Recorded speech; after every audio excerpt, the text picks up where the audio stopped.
Chers compatriotes, mesdames et messieurs, le conflit armé en République démocratique du Congo est caractérisé par sa forte dimension internationale avec l'intervention directe du Rwanda, de l'Ouganda et du Burundi et l'implication des pays de la SADC et de l'EAC. En outre, des puissances étrangères et des acteurs clés de la mondialisation économique issus du secteur privé ont des intérêts stratégiques pour les minerais critiques présents dans les sous-sols congolais, notamment dans le cadre de la transition numérique et énergétique, mais aussi dans les industries de la défense et du spatial. Ainsi, les efforts à déployer pour parvenir à une solution durable à la grave crise multidimensionnelle que traverse la République démocratique du Congo devront également avoir une forte dimension internationale. Toute tentative de réduire le conflit en cours dans l'est de la République démocratique du Congo à un conflit interne en optant pour des négociations directes du gouvernement congolais avec le M23 constituerait une erreur de diagnostic majeure. Une telle approche, menée en l'absence d'une conférence internationale pour la paix en République démocratique du Congo, visant à galvaniser une volonté politique forte au niveau national, régional et international, pourrait s'apparenter soit à une méconnaissance des réalités des dynamiques existantes sur le terrain, soit à une trahison de la patrie. C'est pourquoi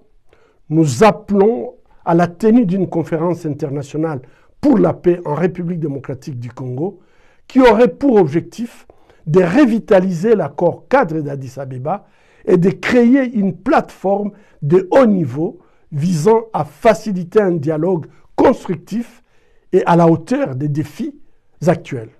Cette conférence permettrait d'aboutir à une feuille de route concertée définissant des actions concrètes au niveau national, régional et international. Elle offrirait également l'occasion de mobiliser le moyen nécessaire pour sortir de la crise actuelle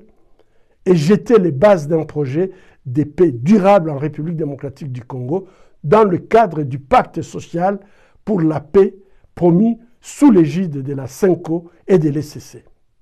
De plus, les différents mécanismes de suivi de l'accord cadre d'Addis Abeba mis en place pour garantir une mise en œuvre effective et de bonne foi des engagements de toutes les parties devront être revitalisés avec le soutien des pays et des institutions partenaires de la RDC, notamment les co-garants de l'accord cadre d'Addis Abeba. Dans l'intervalle, les pressions internationales devront s'accentuer pour veiller à faire respecter les prescrits de la résolution 2773 du Conseil de sécurité des Nations Unies qui exhorte les parties à un cessez-le-feu immédiat et inconditionnel et demande à la force de défense rwandaise de cesser de soutenir le M23 et de se retirer immédiatement du territoire de la République démocratique du Congo, et ceci sans condition préalable.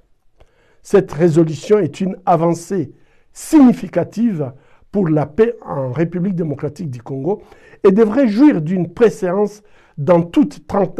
tractation diplomatique. Dialoguer sous la menace des armes reviendrait à institutionnaliser la loi du plus fort et à conférer une légitimité à l'agression et à l'occupation illégale. Une fois ce cadre international solidifié et les différentes échelles de responsabilités clarifiées à travers un sommet international de haut niveau, des négociations directes